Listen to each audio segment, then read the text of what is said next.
बंदी छोड़ सतगुरु रामपाल जी महाराज जी की जय हो। सत्साई भगत जी, आप जी ने पूछा है कि आजकल मन में गंदे विचार आते हैं, क्या करें, कुछ समझ में नहीं आ रहा। देखिए बड़े भैया, सबसे पहले तो दास आप जी को ये बता देना चाहता है, यदि आप सन 2014 से पहले जुड़े हुए हैं तो ये वर्तमान समय में आप जी की परीक्षा चल रही है और इस समय किसी भी भगत को परमात्मा अपनी तरफ से कोई भी राहत प्रदान नहीं करेगा। किसी भी भगत को, चाहे वो कितना ही पुराना हो, कितना ही नया हो, कितना ही उसने कोई सा नाम ले रखा हो, चाहे उनके परिवार का हो, चाहे बाहर का हो, इस समय सतगुरु रामपाल जी महाराज जी किसी भी भगत आत्मा को अपनी तरफ से कोई भी राहत प्रदान नहीं करेंगे, क्योंकि ये परीक्षा का समय है और परीक्षा के समय कोई भी टीचर विद्यार्थी को नकल नहीं करवाता है, न ही उसको किसी प्रकार की कोई सहायता प्रदान करवाता है। यदि कोई ऐसा करता है तो फिर उस टीचर की कमजोरी है, कहीं न कहीं वो बच्चे का भविष्य बिगाड़ने में उसका सहयोग कर रहा है। और वर्तमान में यदि किसी को ऐसा आभास होता है कि गुरुजी ने आके मुझे बचाया, गुरुजी ने मुझे सपने में दर्शन दिए, गुरुजी ने मुझे ये सलाह दी, गुरुजी ने मेरा ये काम कर दिया, हॉस्पिटल में डॉक्टर ने जब मेरा ऑपरेशन कर दिया तो गुरुजी मेरे सिराने खड़े हुए थे, ये सारी की सारी चीजें हमने ज्ञान से समझनी पड़ेगी। क्योंकि वर्तमान में यदि किसी भक्तात्मा के साथ में ऐसा यदि हो रहा है तो निश्चय ही ये उसके प्रारब्ध के जो कर्म हैं, जो उसके अच्छे भक्ति संस्कार हैं, कह सकते हैं कि इस जन्म से पहले उसका जो कभी मानव जन्म था, उस समय परमात्मा ने उनसे जो भक्ति करवाकर उनके जो कर्म बनाए थे, जो संस्कार बनाए थे, उस संस्कार आधार से परमात्मा वर्तमान में उस भगत की, अपने शिष्य की परमेश्वर सहायता कर रहे हैं, न कि वर्तमान में। क्योंकि वर्तमान में तो परीक्षा चल रही है। वर्तमान में यदि कोई आपकी सहायता कर सकता है तो केवल सतगुरु का ज्ञान है और आप स्वयं हैं। और रही बात भगत जी मन में गंदे विचार आने की, तो जाहिर सी बात है भगत जी, जब परमात्मा पिछले 6 वर्षों से शारीरिक रूप से हम दुष्टों से दूर हैं, हम नीचों से दूर हैं, इसार जेल में बैठे हुए हैं, तो भगत जी जाहिर सी बात है जब एसी हमसे दूर हो जाएगी तो गर्मी तो लगेगी लगेगी। पहले परमेश्वर हम सबके बीच में साक्षात थे, शरीर रूप में विद्यमान थे। हम महीने में 2 बार सतलोक आश्रम बरवाला में परमेश्वर के मुखारविंद से सत्संग सुनने जाते थे। हम परमेश्वर के दर्शन करते थे लगभग 3 घंटे सुबह, 3 घंटे शाम। जब हम सत्संग सुनते थे तो लगातार हम परमेश्वर के चेहरे की तरफ निहारते रहते थे और कहते हैं कि कबीर साधु दर्शन राम का, मुख पे बसे सुहाग, दर्शन उन्हीं को होते हैं जिनके पूर्ण भाग। तो भगत जी सतगुरु का तो 1 सेकंड भी यदि किसी ने दीदार कर लिया, दर्शन कर लिया, तो उसका भी कितना पुण्य भक्ति मार्ग में जुड़ जाता है, सोच नहीं सकते। और जबकि 6-6 घंटे महीने में परमात्मा के रोजाना दर्शन, उसके बाद में परमेश्वर का साक्षात आशीर्वाद, परमात्मा अपना आशीर्वाद भरा पंजा अपने भगत के शीश पे रखते थे, परमेश्वर को दंडवत किया करते थे, प्रार्थनाएं लगाया करते थे। कहने की बात है कि भगत जी अब वो समय वर्तमान में नहीं है, तो जाहिर सी बात है भगत जी, जब बंदा एसी से बाहर निकल जाएगा तो गर्मी तो लगेगी लगेगी। तो वर्तमान में भगत जी ऐसे विचार आना स्वाभाविक सी बात है, क्योंकि ये भक्ति क्षेत्र है और यहाँ पे 2 ही पहलवान है, एक तो स्वयं परमेश्वर है और दूसरा 21 ब्रह्मांड का स्वामी काल भगवान है। और भगत जी इन दोनों पहलवानों ने अपने अपनी तरफ से अपने पहलवान इस संगत में छोड़ रखे हैं, इस दंगल में छोड़ रखे हैं कुश्ती के लिए। और एक बहुत ही पुरानी कहावत है कि पहलवान दूसरे पहलवान की कमजोर नस पे दाव लगाता है। यानी 2 पहलवान यदि आपस में लड़ रहे हों तो पहलवान पहले से ये मालूम करने की पूरी कोशिश करता है कि फला फला की क्या कमजोरी है, इस पहलवान का कौन सा अंग कमजोर है, कहां पे इसको चोट लगी हुई है, कहां पे दाव लगाऊं तो ये नीचे गिर सकता है। तो वर्तमान में भगत जी हम सभी जीव हैं और हमारे अंदर 5 विकार, किसी में कम तो किसी में ज्यादा, सभी के अंदर विद्यमान हैं। और ये 5 विकार उस काल भगवान को दाव लगाने के लिए एक बहुत बड़ा चांस है। और किसी न किसी भगत में किसी न किसी विकार का बहुत ज्यादा दबाव होता है। किसी के ऊपर रजोगुण का दबाव होता है, किसी के ऊपर तमोगुण का, तो किसी के ऊपर शतोगुण का। और जिसके ऊपर जिस गुण का ज्यादा प्रभाव है, काल उसी आधार से उस भगत की उस कमजोर नस को पकड़ता है और वही चीजें बार बार उसके सामने लाने का प्रयास करेगा। उन्हीं चीजों के आधार से काल उस भगत को तोड़ने का, भक्ति से उसका मन दूषित करने का, मैला करने का प्रयास करेगा।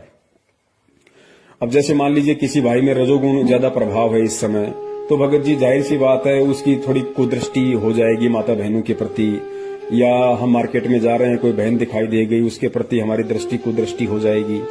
या किसी के ऊपर अगर तमोगुण का प्रभाव है तो बात बात पे गुस्सा, झगड़ा, क्रोध करने लग जाएगा। सतोगुण का प्रभाव है तो मोह, बाल बच्चों में मोह ममता, प्रॉपर्टी में मोह ममता, काम धंधे में ज्यादा लगा रहेगा, भक्ति कम करेगा। तो इस तरह की ये दाव है वर्तमान में जो काल चल रहा है।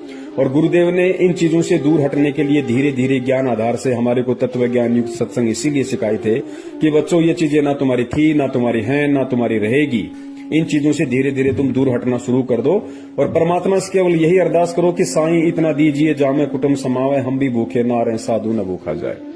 तो बड़े भाई विकार सबके अंदर हैं, ऐसा नहीं है कि पवनदास में विकार नहीं है या किसी और में विकार नहीं है। और यदि कोई ये कहता है कि मैं तो निर्विकारी हो गया तो वो सबसे बड़ा मूर्ख व्यक्ति है। जो निर्विकारी हो जाएगा उसका इस लोक में क्या काम, वो तो फिर सतलोक चला जाएगा। तो निर्विकारी इस संपूर्ण सृष्टि में यदि वर्तमान में कोई है तो केवल सतगुरु रामपाल जी महाराज जी हैं। उसके अलावा सभी लोग यहाँ पे विकारी हैं और किसी पे विकारों का प्रभाव ज्यादा है तो किसी पे विकारों का प्रभाव कम है। विकार तो अपना प्रभाव करेंगे ही करेंगे, क्योंकि ये काल की चाल है और काल साम दाम दंड भेदिया किसी भी घटिया से घटिया सूक्ष्म चाल चलकर इस समय भगत को भक्ति से दूर करने का प्रयास करेगा। उसका सबसे बड़ी चाल, उसकी सबसे बड़ा दाव यही है कि किसी भी तरीके से मैं ये सत भक्ति इस व्यक्ति को ना करने दूं और किसी भी तरह से इसके मन में दोष उत्पन्न करके भक्ति के प्रति, भगवान के प्रति मैं इसको भक्ति से दूर कर दूं। और एक बार ये भक्ति से दूर हो जाए, परमात्मा से ये कट ऑफ हो जाए, गुरु की शरण से दूर हो जाए, फिर मैं इसको गधा बना के छोड़ दूं, फिर मुझे कोई टेंशन नहीं। तो इस समय यदि कोई चीज हमें राहत प्रदान करेगी, यदि हमारा सबसे बड़ा सहारा इस समय कोई बनेगा तो भगत जी केवल सतगुरुदेव जी का ज्ञान बनेगा, सतगुरुदेव जी के सत्संग बनेंगे। मन तो चाहेगा कि सत्संग ना सुनूं, मन चाहेगा आरती ना करूं, मन चाहता है कि नित्य नियम रमेणी ना करूं, मन चाहेगा कि मैं मंत्र जाप ना करूं। लेकिन भगत जी यहां हमने मन को आगे नहीं बढ़ने देना है और मन को आगे ना बढ़ने देने का मूल जो मंत्र है वो केवल परमात्मा का सत्संग है। गुरुदेव ने बताया यदि किसी को बुखार है तो बुखार काटने की दवाई भी कड़वी होती है, कुनीन होती है, वो खानी ही पड़ेंगी। वो कड़वी टेबलेट ना चाहते हुए भी खानी ही पड़ेंगी और एक दिन ऐसा आएगा उसका बुखार छू मंत्र हो जाएगा। तो परमेश्वर ने बताया कि जब तुम्हारे सत्संग सुनने की रुचि ना हो या इस तरह का कोई कुविचार तुम्हारे अंदर उत्पन्न हो, ऐसी भावना तुम्हारे अंदर उत्पन्न हो जाए, तो इसका एक ही उपचार है कि हम ना चाहते हुए भी हम परमात्मा का सत्संग सुने। 10 मिनट 20 मिनट थोड़ा मन ज्यादा प्रभावी होगा, लेकिन जब हम लगातार सुनते रहेंगे 10-15 मिनट, फिर उस वाणी के प्रभाव से भगत जी मन का जो दबाव है वो कम हो जाएगा और आत्मा की खुराक तो है ही सत्संग। फिर परमेश्वर दया करेंगे, धीरे धीरे फिर मन में शांति सी आने लगती है। मंत्र जितने परमात्मा की दया से मंत्र कर सकें, 2, 4, 5, 10, 15, 20, एक समय, 2 समय, 3 समय में, 10 समय में, 24 घंटे में 108 ही तो करने बड़े भाई। डोलते फिरते, खाते पीते, उठते बैठते कैसे भी हम कर सकते हैं। थोड़ी सी इच्छा देखो हमें भी करनी पड़ेगी, थोड़ा सा संघर्ष हमें भी करना पड़ेगा और यही सबसे बड़ा दाव है इस काल भगवान का। और परमात्मा भगत जी इसी बात की परीक्षा ले रहा है, क्योंकि परमेश्वर ने अपने तत्व ज्ञान युक्त जो सत्संगों की खीर हमें ठोक कर खिलाई है। तो भगत जी अब परमेश्वर ने सीधा सा मतलब ये है कि हमें काल के हवाले कर रखा है, क्योंकि काल का और परमात्मा का एग्रीमेंट भी तो हुआ था कि परमात्मा उसी को लेके जाना जो आपका ज्ञान समझ के आपका हो जाए, और जो आपका ज्ञान समझ के आपका न हो पाए, जो 2 नाव में सवारी करे उसको आप हाथ मत लगाना, वो मेरा होगा। तो परमेश्वर ने भाई ठोक के ज्ञान दे दिया। अब जो परमेश्वर का होगा, जो सतगुरु का शिष्य होगा, वो टस से मस नहीं होगा। वो हर परेशानी को, हर परिस्थिति को, हर काल के दबाव को ज्ञान आधार से सहन कर जाएगा, क्योंकि परमेश्वर ने उसे वो तराजू दे दिया, वो टॉर्च दे दी, परमेश्वर ने उसे वो थर्मामीटर दे दिया कि बेटा तुझे कब क्या और कैसे करना है, किस तरीके से जब ये काल अपने चाल चले तो तूने कौन सा हथियार तूने प्रयोग करना है। तो परमेश्वर ने हमें वो वज्रबाण रूपी तत्व ज्ञान वाले अस्त्र शस्त्र दे रखे हैं। अब भगत जी उनको प्रयोग करने का समय है, वो हमने प्रयोग करने पड़ेंगे। और ये जितने भी प्रकार की घटनाएं जो संगत में घटित हो रही हैं, बहुत सारे संगत के अंदर ग्रुप बन रहे हैं, तरह तरह की बातें निकल के आ रही हैं। कोई अपने मनमुखी विचार व्यक्त कर देता है, कोई अपनी तरफ से कोई वीडियो बना के डाल देता है, या मैनेजमेंट की जो हरकतें हैं, कभी बीजेपी को वोट, कभी आरक्षणबाजी, कभी गुंडों की सीबीआई जांच, कभी ब्लड डोनेशन करवाना, कभी रक्तदान, देहदान, पता नहीं उल्टे सीधे क्रम। कहने का मतलब है कि ये जितने भी प्रकार की घटनाएं वर्तमान में संगत में घटित हो रही हैं, जिनका सतगुरु रामपाल जी महाराज जी के ज्ञान से कुछ भी लेना देना नहीं है, ऐसी घटनाओं को देखकर भी जिन भगत आत्माओं के कमजोर संस्कार हैं, वो भगत आत्माएं भक्ति से दूर होंगी। क्यों होंगी? क्योंकि उनको एक बहाना चाहिए था। उनको एक बहाना चाहिए था कि मुझे ऐसा कोई बहाना मिले कि मैं इस भक्ति से दूर हूं, क्योंकि उनके संस्कार बहुत ही कमजोर थे और वो ऐसा मौका देख रही थी कि हमें ऐसा कोई माइनस पॉइंट मिले इस भक्ति और भगवान की तरफ से और हम इस भक्ति से दूर हो जाएं, हमें एक बहाना मिल जाए। तो ये घटनाएं इस तरह की हैं, ये काल की तरफ से बहाना होती हैं और उन लोगों को एक मौका मिल जाता है परमात्मा से दूर होने का, जो लोग इस भगवान और भक्ति को इतना समझ नहीं पाते हैं, इतने दृढ़ हो नहीं पाते हैं और जिनका मन बकवादों में ज्यादा चलता है। तो भगत जी ये संघर्ष तो बड़े भाई करना पड़ेगा। परमेश्वर ने कहा कि बच्चों ये कलयुग और कलयुग की ये बिचली पीढ़ी, और इस बिचली पीढ़ी में ये संत रामपाल जी महाराज के रूप में ये परमात्मा। जब भी तुम्हारी पार होने की इच्छा हो तो देख लेना, तुम्हें गुजरना इसी परिस्थिति से पड़ेगा, तुम्हें गुजरना इन्हीं परिस्थितियों से पड़ेगा। चाहे तो आज गुजर जाओ हिम्मत करके, या चाहे अगले किसी जन्म में किसी युग में जब तुम्हारा दोबारा से दाव लग जाए तो भाई उस समय देख लेना तुम्हें गुजरना इसी पटरी से पड़ेगा। चाहे आज गुजर लो, चाहे अन्य किसी जन्म में गुजर लेना। मन भगत जी बकवाद करे ही करेगा, क्योंकि ये काल का लोक है और हमारे शरीर में भी मन रूप में काल बैठा हुआ है, तो इतनी आसानी से भगत जी हमें छोड़ने वाला नहीं है। जब एक बात बताइए, हाँ, एक किसान साल भर तक खेती करता है, जो गवार बाजरा कुछ भी वो उपजाता है, और सारी फसल काट के जब वो अपने खलिहान में डाल देता है, रात को उसकी पहरेदारी के लिए सोता है वहां पे कि कोई चोर चुराने ले जाए, कोई आग ना लगा दे। और रात को यदि उस खलिहान में से कोई चोर यदि उसका अन्न चुरा के ले जाए तो भगत जी क्या वो किसान चुपचाप देखता रहेगा? वो लठ लेके दौड़ेगा, मरने मारने को तैयार हो जाएगा, क्योंकि साल भर तक उसने और उसके बच्चों ने वही अन्न खाना है। तो भगत जी काल भगवान का सबसे बड़ा अन्न तो आप और हम हैं। ये कोई दाल मखानी, कोई आलू टमाटर प्याज टमाटर तो खाता नहीं है, ये खाता हमारे सूक्ष्म शरीर की वासना है। तो इतनी आसानी से कैसे हमारे से इन विकारों को दूर होने देगा, कैसे हमें इन विकारों से दूर होने देगा? और जिस आत्मा का जो भी कमजोर विकार है, क्योंकि पांचों विकार सबके अंदर है, जिसके अंदर जो भी गुण ज्यादा प्रभावी है, उसी प्रकार की वस्तुएं, उसी प्रकार की सोच, उसी प्रकार के व्यक्ति ये काल भगवान उस भगत के संपर्क में लाएगा, ताकि और ज्यादा उसके अंदर मैल उत्पन्न हो, उसके अंदर वासना बढ़े और उसके मन में धीरे धीरे दोष उत्पन्न हो जाए और वो परमात्मा से दूर हो जाए।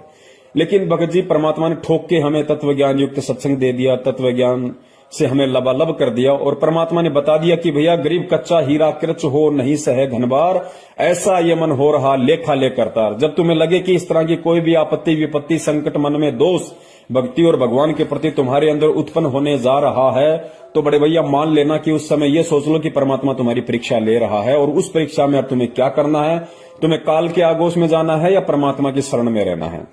तो ये बहुत ही सोच समझ के भगत जी हमने विचार करना पड़ेगा इन बातों पे। और भगत जी ये विकार किसके अंदर नहीं है, ये विकार कब नहीं थे? ये देश काल परिस्थिति के अनुसार कम ज्यादा भगत जी सतयुग से लेके इस वर्तमान कलयुग तक सबके अंदर है, रहते और रहेंगे। ये आप और हमारे ये विकार है, ये यहाँ पे संपूर्ण तरीके से खत्म नहीं होने वाले। परमात्मा ने बताया कि सत भक्ति से एक दिन ऐसा होगा कि ये न्यूट्रल हो जाएंगे। न्यूट्रल मतलब ये निष्क्रिय हो जाएंगे, लेकिन खत्म नहीं होंगे। खत्म तो ये मानसरोवर पे होंगे, जहां परमात्मा इस आत्मा को न लाएंगे, सारे विकार आवरण वहां पे छूटेंगे, बाकी ये रहेंगे भगत जी। लेकिन इतना हो जाएगा कि भक्ति मार्ग में फिर हम ये ज्यादा प्रभावी नहीं कर पाएंगे। और भगत जी हिम्मत करनी पड़ेगी, हिम्मत चाहे आज कर लो, हिम्मत चाहे अगले किसी जन्म में कर लेना या फिर अगले किसी युग में कर देना। तो थोड़ा सा जीवन है, 10 15 20 साल का हमारा जीवन है बड़े भाई, आंख बंद करके बैठ जाओ कि परमात्मा जो होगा सो देखा जाएगा। क्योंकि सतगुरुदेव जी भी कहते हैं कि भाई कोटि शीश तूने दे दिए यम राजा की फेंट, कोटि शीश तूने दे लिए यम राजा की फेंट। फेंट यानी झटके से लेता है ये, बकरा बना के फिर कसाई सिर काटेगा, सैनिक बना के बॉर्डर पे खड़ा कर देगा, दुश्मन काटेगा। तो परमात्मा कहते हैं कि इस काल ने असंख्यों बार करोड़ों बार तेरे शीश ले लिए फेंट झटके से। तो कहते हैं कोटि जन्म तूने दे दिए यम, कोटि शीश तूने दे दिए यम राजा की फेंट, और एक शीश देकर देख ले सतगुरु अपने की भेंट। भेंट परमात्मा ने बताया कि प्यार से दिया जाता है, भेंट उपहार गिफ्ट। तो कहते हैं ये अपना एक शीश, ये तेरा 10-20 साल का थोड़ा सा जीवन है, ये सप्रेम अपने सतगुरु के चरणों में समर्पित कर दे कि परमात्मा देख ही जाएगी, जो होगा सो होगा, हम तो तेरे नाम पे। तो फिर परमात्मा संभाल लेता है भगत जी। तो मन में दोष आना स्वाभाविक सी बात है। ये भगत जी कोई जरूरी नहीं है कि आपके अकेले के आ रहा है। आज 90% भक्तों की भगत जी यही स्थिति है, जिसमें जिस गुण का ज्यादा प्रभाव है उसी तरीके से वो भगत पीड़ित है, काल के द्वारा उसको परेशान किया जा रहा है। और परमात्मा वर्तमान में हमसे दूर है, परमात्मा किसी प्रकार की कोई राहत नहीं देगा। अगर राहत कुछ हमें मिलेगी तो केवल इस भक्ति से मिलेगी, परमात्मा के ज्ञान से मिलेगी, क्योंकि परीक्षा चल रही है। अब भगत जी परीक्षा हमारी चल रही है, सतगुरु ले रहा है, तो बड़े भाई जाहिर सी बात है हमने परीक्षा में पास भी होना पड़ेगा, हमने हिम्मत भी करनी पड़ेगी, कुछ लिखना भी पड़ेगा भगत जी। तो हिम्मत रखो और साध संगति ज्यादा से ज्यादा करो। साध संगति का मतलब जो भगत परमेश्वर के ज्ञान से, जिनके विचार मेल खाते हैं, जिनकी रहनी करनी और क्रिया परमात्मा के तत्व ज्ञान से मेल खाती है, उन्हीं भक्तों का संपर्क करो। बाकी भक्तों का संपर्क मत करो, वो भगत नहीं, वो जगत से भी गए गुजरे हैं वर्तमान में। आप किसी भगत पे विश्वास नहीं कर सकते। जिसके विचार परमात्मा से मिलते हो, सतगुरु से मिलते हो, केवल उन्हीं भक्तों की संगति में रहिए। और सबसे बड़ी यदि कोई संगति है तो केवल सतगुरु के सत्संगों की संगति है भगत जी। तो हमने इन चीजों को आधार बनाना पड़ेगा। और दूसरी बात भगत जी, मन में यदि इस तरह का कोई घटिया विचार आ जाता है किसी माता बहन को देख के, किसी युवा लड़की को देख के, या जो व्यक्ति शराब पीता है तो शराब के ठेके को देख के, या जो भी विकार वो पहले करता था और वो सारी चीजें यदि वर्तमान में उसके आगे आ रही हैं और उसके मन में यदि दोष उत्पन्न होता है तो इन चीजों से घबराना नहीं चाहिए भगत जी। इसी चीज की तो परीक्षा है, उस दोष को निवारण करने के लिए तो ये ज्ञान दिया परमात्मा ने। दोष आना स्वाभाविक सी बात है। मान लीजिए नाम दीक्षा से पहले मैं बहुत ज्यादा चैन स्मोकर था, मैं बहुत ज्यादा सिगरेट पिया करता था, दिन में 10-10 सिगरेट की डब्बियां मैं खत्म कर दिया करता था, रहा नहीं जाता था। नाम दीक्षा ली, परमात्मा की वाणियों का असर हुआ, कुछ परमेश्वर ने आशीर्वाद दिया, दया हुई, मैंने वो चीजें छोड़ दी। लेकिन एक समय ऐसा आता है, साल 2 साल 6 महीने बाद में, कि वो चीजें पुनः हमारे ऊपर हावी होने लगती है। क्यों? क्योंकि सतगुरु उस समय ये देखता है कि मैंने वर्तमान में इसको जो ज्ञान दिया है, जो आशीर्वाद दिया है, इसको जो सहारा दिया है, उसको ये कितना अपना पाया है, कितना ज्ञान ये ग्रहण कर पाया है, कितना ज्ञान को आधार बना पाया है, कितनी भक्ति मर्यादा में रह के ये अपने अंदर अर्जित कर पाया है। तो जानबूझ के परमात्मा आपको थोड़ा सा ढीला छोड़ देता है। तो क्या होता है कि काल तो तैयार बैठा है, काल उन्हीं चीजों के आसपास आपको घुमाने लगेगा। अगर आप सिगरेट पीते हो तो वापस आपके वही दोस्त आपके संपर्क में आने लगेंगे, बार बार आपको पान की थड़ी दिखाई देने लगेगी जहां पे सिगरेट की डब्बियां रखी होंगी, या कोई व्यक्ति पी रहा होगा उसकी धुआं आपके अंदर जाएगी, तो आपके अंदर वो विकार धीरे धीरे आना शुरू हो जाएगा। लेकिन उस समय हमने ध्यान रखना है कि परमात्मा हमारी परीक्षा ले रहा है। परमात्मा ने हमारे नाक में जो तत्व ज्ञान रूपी जो नकेल डाल रखी है, जो रस्सी डाल रखी है, उसको थोड़ा सा ढीला किया है कि देखता हूं, देखिए ये जानवर अभी भी उसी खेत में जाके घास खाता है, या मैंने जो उसको तत्व ज्ञान रूपी जो हरी हरी दूब डाल रखी है, जो चारा डाल रखा है, उसी को खाना पसंद करता है। तो उस समय हमें ध्यान रखना होगा कि परमात्मा हमारी परीक्षा ले रहा है और काल हमें अपने आगोश में डालने की, अपने जाल में फांसने की तैयारी कर रहा है। दोनों तरफ से हमें उस समय ध्यान रखना होगा, हमें सोचना होगा भगत जी। तो उस समय हमने केवल ज्ञान को आधार बनाना पड़ेगा। और यदि इस तरह की भावना या कुविचार यदि मन में आ भी जाते हैं तो भगत ने घबराना नहीं चाहिए। कुविचार तो आएंगे, क्योंकि ये काल का लोक है, यहाँ पे सद्विचार बड़ी मुश्किल से, बड़ी देर से आते हैं। तो यदि उस समय हमारे मन में ऐसे कोई कुविचार किसी माता बहन को देख के, किसी शराब की दुकान को देख के, मांस की दुकान को देख के, किसी की प्रॉपर्टी को देख के, या अन्य किसी तरीके से कोई भी यदि ऐसा विचार हमारे अंदर आता है, तो भगत जी ये समझ लेना कि परमात्मा परीक्षा ले रहा है और परमात्मा मेरे इर्द गिर्द है, शब्द रूप में मुझे देख रहा है परमात्मा। तो वहां पे हमने ज्ञान को आधार बनाना पड़ेगा। ये ज्ञान हमें परमात्मा ने इसीलिए दिया है कि तू उस समय उस संकट का मेरे ज्ञान को आधार बना के सामना कर, उसका मुकाबला कर। कि परमेश्वर ने तुझे क्या ज्ञान दिया?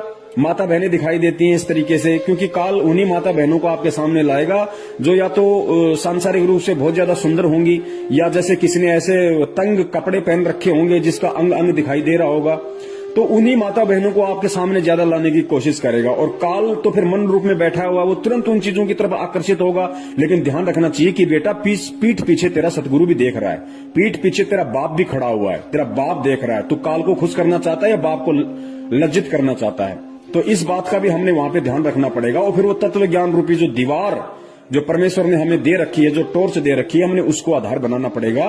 कि परमात्मा कहते हैं नालायक कि पर नारी को देखिए बहन बेटी के भाव, कहे कबीर कामनास का यही सहज उपाय। दारू के ठेके की तरफ हम जा रहे हैं, यदि मन में ऐसी इच्छा उत्पन्न होती है, यार क्या करें, लेक ना लें, तो ले या ना ले, ये विचार मन में आने से नाम खंड या मर्यादा खंडित नहीं होती है। आपका मर्यादा उस समय खंडित हो जाएगी जब आप उसको ले लोगे।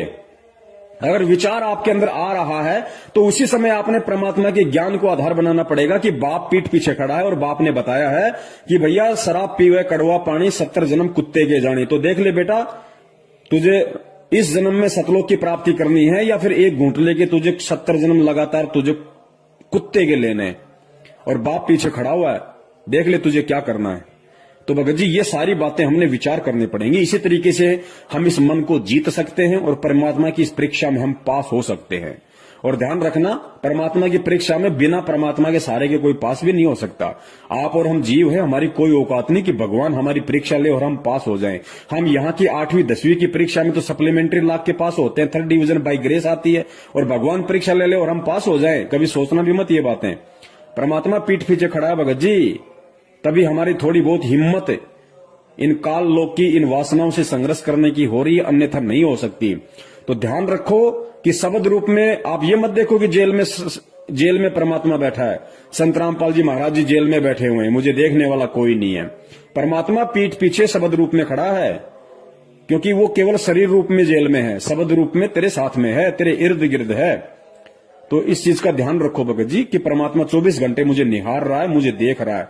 हम किसी कंपनी में काम करते हैं भगत जी, कंपनी में अगर सोना भी पड़ा हो तो हम उसको हाथ नहीं लगाते। क्यों नहीं लगाते? क्योंकि हमें डर है कि चारों कोनों में सीसीटीवी कैमरे लग रहे हैं और वहां लिखा हुआ है कि आप कैमरे की नजर में हैं।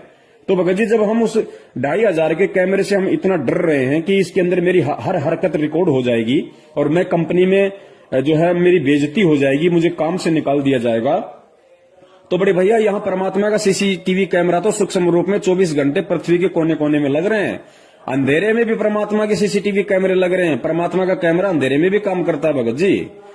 वो भगत जी एंटी डार्कनेस वाला कैमरा है परमात्मा का। वो अंधेरे में भी काम करता है, वो सोच में भी काम करता है, वो हर चीज में काम करता है, उससे हम छुप नहीं सकते।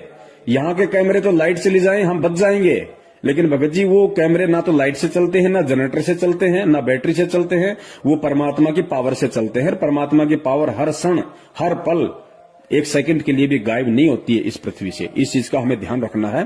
तो थोड़ी सी मजबूती लाओ भगत जी, थोड़ी सी हिम्मत लाओ। अरे भैया, अरे मीराबाई एक लेडीज होके 250 साल पहले हिम्मत कर गई भगत जी। आज तो हम युवा हैं, अपने आप को मर्द कहते हैं भाई, हम युवा, और इतना परमात्मा ने ज्ञान दे दिया ठोक के। और परमेश्वर कहते हैं रण भक्ति और दान ये तीनों काम जवान। रण भक्ति और दान, रण यानी सांसारिक की भाषा में रण कहते हैं सूरवीरता को, लड़ाई झगड़े को। लड़ाई झगड़ा कौन सा? जो देश के लिए लड़े, जो अपने हक के लिए लड़े, जो निर्बल लोगों के लिए लड़े। आपस में एक दारू के पैक के ऊपर लड़ाई झगड़ा, वो नहीं। तो परमात्मा कहते हैं रण भक्ति और दान तीनों काम जवान। रण यानी युद्ध, भक्ति और दान ये केवल जवान ही कर सकता है, बूढ़ा आदमी ये तीनों काम नहीं कर सकता। तो भगत जी हमें रण भी करना है। रण का मतलब भक्ति मार्ग में इन चीजों से संघर्ष करने से है, क्योंकि भक्ति मार्ग में सूरमा उसको कहते हैं जो परमात्मा के ज्ञान आधार से सहन करता है। जो सहन करता है उसको सूरमा कहते हैं भगत जी। जो हर परिस्थिति का डट के मुकाबला करे ज्ञान आधार से, उसको भक्ति मार्ग में सूरमा कहते हैं। तो हमने इस रण में, इस भक्ति मार्ग वाले रण में भी सफल होना है। और भक्ति, क्योंकि भगत जी युवा शरीर होता है, जवान खून होता है, वो जाग भी सकता है, मेहनत भी कर सकता है, तो इसलिए जवान व्यक्ति जो भक्ति कर लेगा बूढ़ा नहीं कर सकता। संघर्ष जो जवान व्यक्ति कर लेगा बूढ़ा नहीं कर सकता।